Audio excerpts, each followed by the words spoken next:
ahefo ene de ante asempa ewo Ghana ha se eye Kumawood actor wagine din ye pa eye Tutu nyame kese ene asema ebae ane se nyame atonsa afre no na enjihwemu a Poleeno Multimedia ene se oyare kakra na ese ne ho dodo no na anhyeda anyi known sa wona no eben ne pe ena omohu se na ne ho edodo no enti e kra ewom ne se enra eye Dr. Lucky ene chenchene twan e try se nka omokorhwe no but koeno na yede no ko Ejoso hospital na stars bebrea a ewo Kumawood sinitwanim no aposti a mo ere ahoye eye rasnene de emse wi Tutu free wa ono ene obi a oni Tutu enam yi anase omo ben yi pa obehere we movie bi o se Tutu nene nti utim se omo de omayonkofa no from Tafo to sinitwam no omo eben yi pa but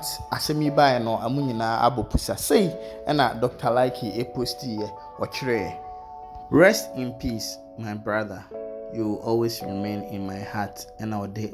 I mean crying emoji bebre ato ho we echere se Dr. Lucky ne rare ahoye papa yen hwe de Agya Koo so e de tudwa gone so soon. Oh say Tutu nyame kese aka Corner Bodyguard RIP brother say suna Agya Koo abrantie aka Bidam a legend ede tudwa Agya Koo so obi a Tutu so one no aye adwuma yie pa because Tutu osimu enyenle wabo industry ni yie pa yen hwe de papa Kumasi so ede etudwa.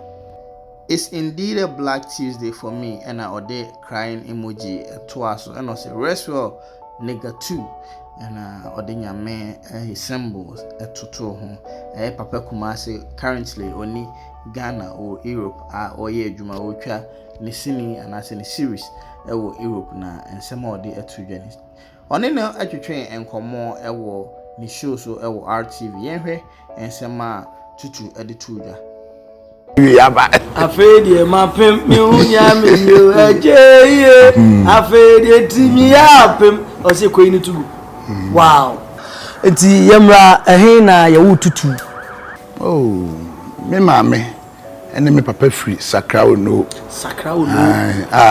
eye Sir John Krum former secretary of MPP no okay ye free sakra ono na me angasa de ye wo metafo ene international loans baby e be wo no e ho na o free ti me u bisam baby me free a me chance me free tafo cause ya hu no ye wo metafo enti say no person o chese un free wo no me free wo no in some way but in the modern system we are sini party no baby e wo sisi akasa me go fa me website mra na me go fa be kirewa wo be hweso no na gusu say born in Tafo wow they say u free Tafo Fatete Marie. E do fitafo. I'm fitafo. Do no dey only you know for to one time mapai. Mentimi nkasa asem no. O kasi mfro na ha me mfro no pa na akomni nchiremu. Okay. Obi su nim say tafo ne wo me. Okay. E wona me yeti kurom tafo ne mesue ye. E wona me besue ye. Enen ni nyada so tita. E wona me tie. Yemra ahe na start school. Me sha no. Me started madam Bini friend my Christy. Ne Tafo abrante wan koma Christy de na just anwo Tafo krom. Okay, ntu we my Christy no na eden. Na me call Central International School e krom. Central. Eno e wo hefa. Eno no wo Central Police Post wo. Okay. E Kumasi Central Prisons wo. No, enye Central Prison. So we call Central my friend Sekra. Central Police Station wo. Okay. We call Sujala ho no a ye wo Central School ho. Yeah. Near the tabo and na ye. Okay. Enti yemra okoho edu class eh. No because me call ho pempenso kakra. Na me free ho ba practice school. Na me say free ko me krom ono school. So na maame no etu kwan na papa so ni ha. Nti du ba bia na me ko ono school. Na masaba me timi ko school kura 2 months. E wono masaba Kumasi. E wa na me sa akọ. Wow. Say me bring me krom be Kumasi 14 miles. Me tika se miniska kwa na me. Fine eko. Wonam Tafo kwan so du mamponte a na wa mane nifa so. Nifa so. Du nifa so a e okro bi we fro odwuma na afo. wotre adwuma na afo a na wokɔ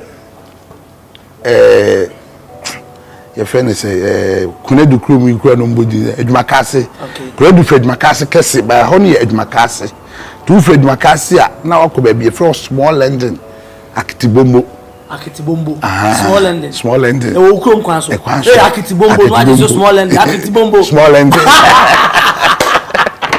eti wana wo krom wo na sata mu kodi 2 months kodi 1 month 2 months na wo ba na e waso odi anasa wo papa wo ma me adwuma na wo yentira na edu ba bi so a teachers no hwe ne ma ye boni bi ne pema bomi a na adwane awudwane awokwan se me bia mu no school mu ana me wo ho sa me nya na me sa kusua kente yo ye ensa no dwuma ye free ni kente ti me ko no a na me sua kente yo ebi wa me wo ha na bi wa ma ji obi kente me twa homa na di o ba se ye pebia na me adwane ti me ka ba Kumasi na ba ho na ye sa aduma ko school wo ho ti na ye internet on collab on some certificate collaborate. Oh, and me collaborate. Wow. It's uko school drum pempen so o SS.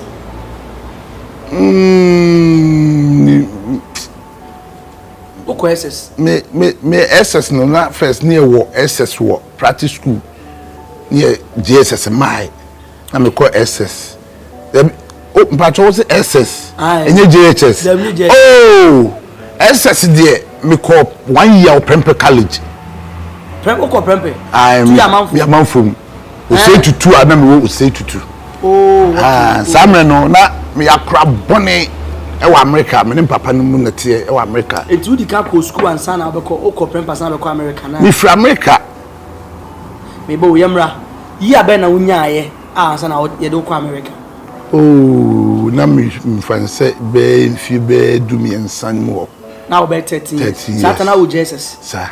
Na me kwa America. Okay. Ti me kwa America no wa na me ko school. Na ho de me sa koye masters of masters on kraboni mu. Yemra, the first time I offer flight akwa America, say na fell in the city. Oh, ayi obi oti Kumasi on Canada. Na ya be fa say ye do kwa America, enkan kwa onko bi dawo. Na o papa ba se be se me on kwa America. Me consume ne wo fa asefo. Ni nyina omu de na oh ni ye di ka ko ni de nipa 9 4 at the time I am ya me papa awo me na me kesi usi tutu the friend say your friend nya me kesi usi tutu nya me kesi usi tutu e na ma me so de say ma me de yedu fie ya du fie wow o ma me we pa cho ma me ti ase wo o hifa oh takra this is ya me no ti a no ma me kasa oh de bia no friend no de bia me nua baba ko wo ho nti ye ya okọ o hwe ne nana o ma me no papa o mo wo say me o mo wo me nko a wo nko a ne awo ma me papa wo me nko a no mu jaa awade okay na me papa ko wo me nsa ka me ho tu papa wo me nsa ka ho aka me ho na o ma me so ana ma me so wo me nsa ka me ho ana unfortunately ba ko afiri okay ti me ma me side na ko ka mienu be ma ba ko ba ba ko na me papa side nso de wa ma me nsa straight o mu nyina so America oh mienu ne wo mo ho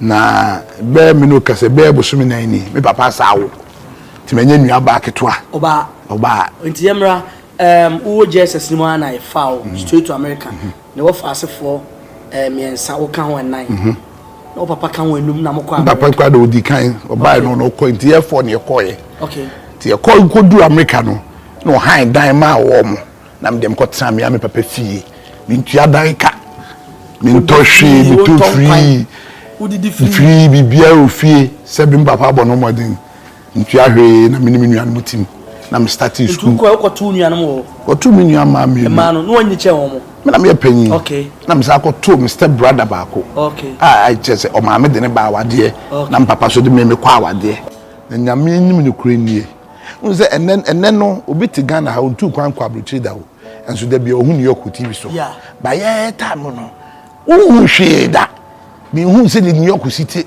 ena mi hu se be bi city na makopie kuro no say one time na me too many hwan dem tete de me hu nipa bi na ho fef was it even me hu bi da wow no ma be fire no de ko ni fie ti ade chia no pa na me nua ma nso so am koto mo na papa wo maka mo no no mo so your youngest na de mo so mo bla panyinsa no mo de me pie ba bonten to me bab on the number of phone call and a game be a friend baseball and they crab by a body say no. Neja, because you know, should be sad. There will be 7 cracks in your book room. The only be I am a friend. Because first time in who Americans know, me who almost soon put that. Who will be out here and Drian and say, with the end, your bomb were wow. A life history plan, I'm catching no, easy. To be quiet, the call best June, July, and month September, I'm starting school. And how cried the neighbor, yeah, school baby, we school them, never near you, sir. But be a willing carpet, not your cool school. Baby could be a baby on them, be a complete free from Tenchai. In so to we are moving, yes, since a dome. Near cool school, Yakatas be a cream inside. Near coin, your command, me locker. Sahana be crowd books near the ade. Massa.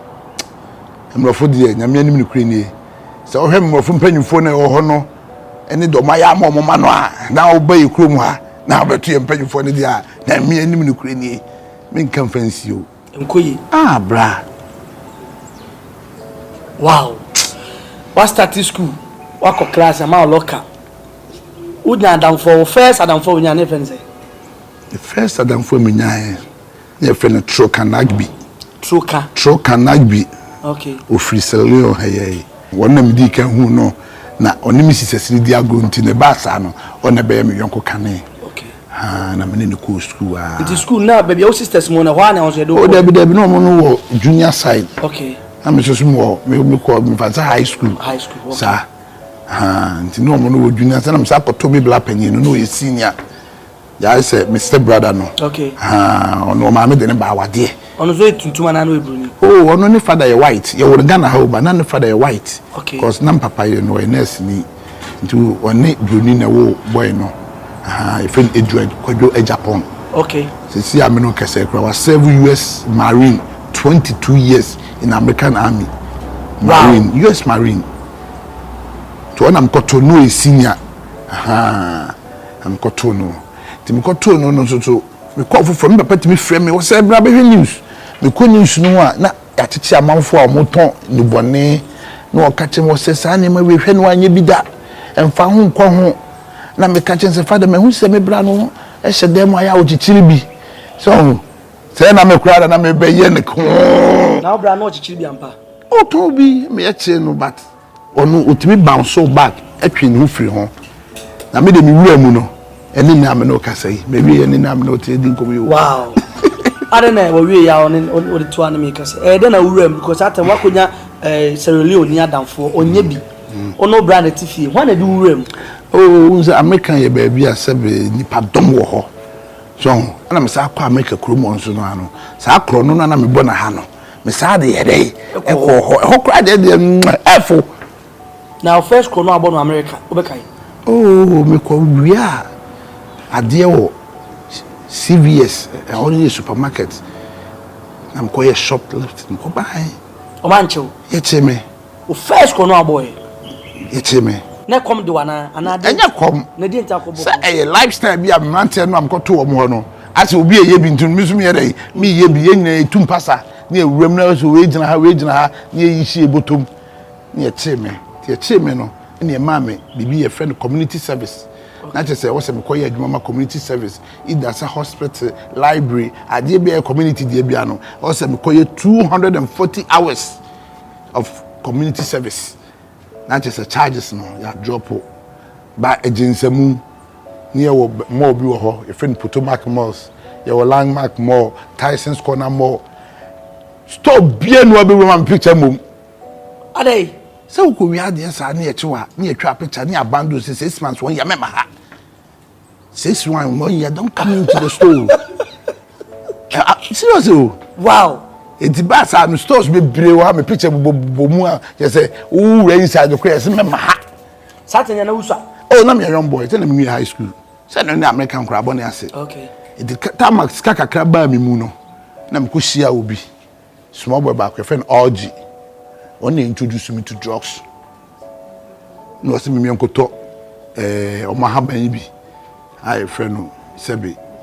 We. Okay.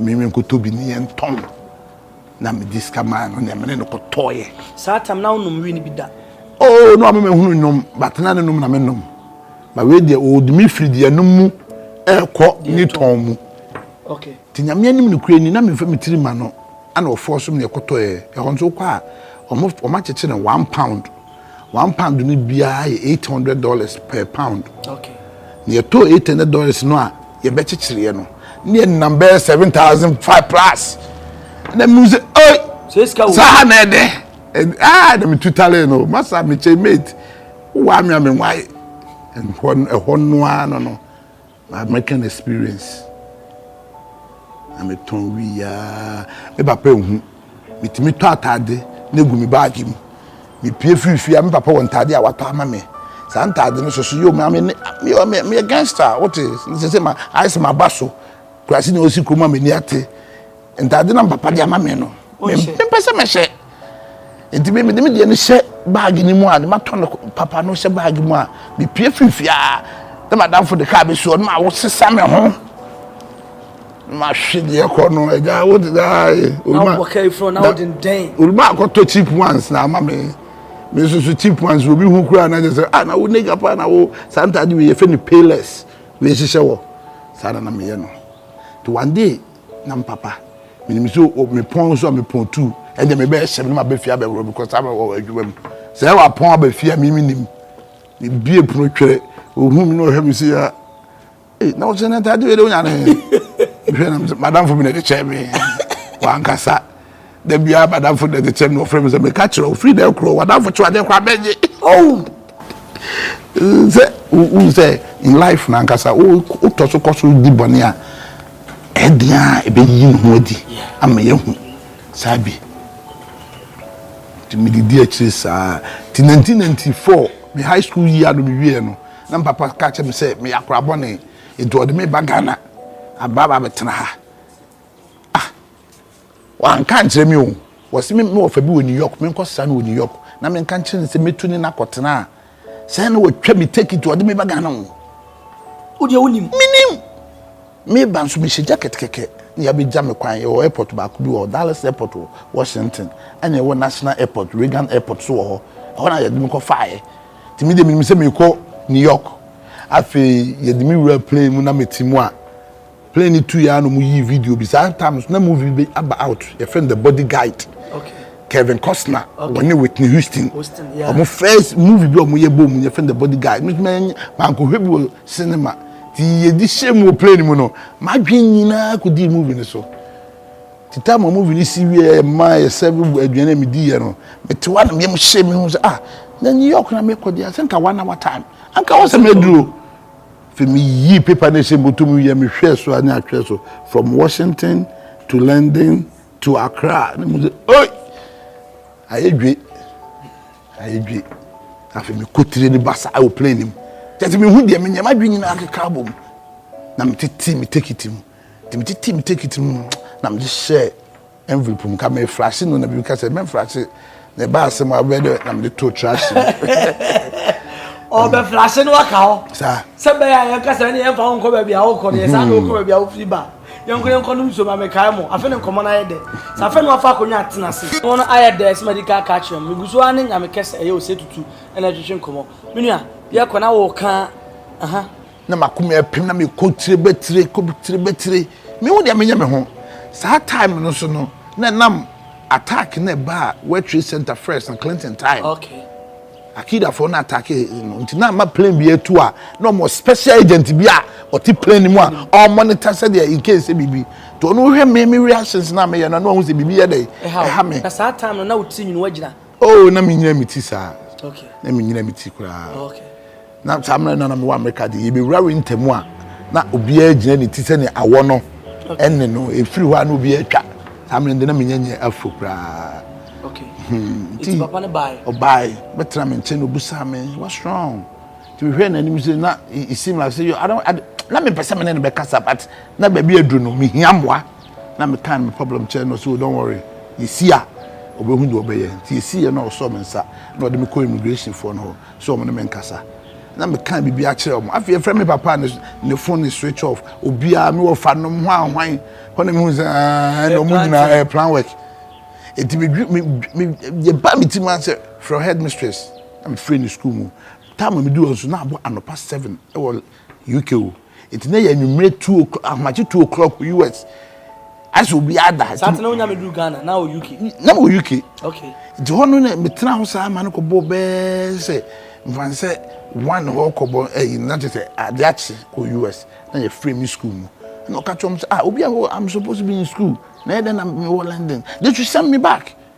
it only dibu ame because now me underage so me name 18 years now me underage nti na papa person de me ban san me nfi du nwotwe because am no wo to me dey e wo me so na me do London and mo dey take it na me London to Accra and say back to US ti me duru ho na me frɛ me papa se ma kwa ba me airport o me fa me ne nyame anum no krani papa ba no se ne yo ya branch bi se wo to se na ka be papa nyame mintimi nkasa ka bende oh se me papa de me dey ko pamba